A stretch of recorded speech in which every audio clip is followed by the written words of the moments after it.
Türkmenistan Aziya Kubogynyň daşarda galdy. Türkmenistanyň milli ýygyny Aziya Kubogy 2020-nji saýlama tapgyrynda çözgüt berji duşupdy.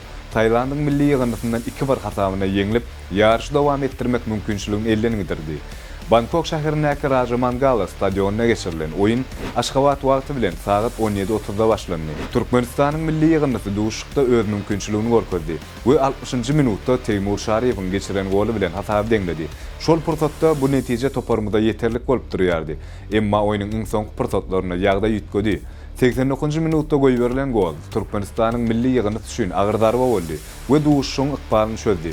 Netijede Türkmenistan 10 kutuk bilen toparjyda 2-nji orny eýeledi. Taýland bolsa 15 kutuk bilen 1-nji orny alyp Aziya Kubogy 2020-njiň final tapgyryna ýolanma gazandy. Sizi dünýäniň hemde ýurdumyzyň täzelikleri gyzyklanýarmy? Bonna Türkmen portalinden galyň. Bir agda bolmakda hem unutmaň.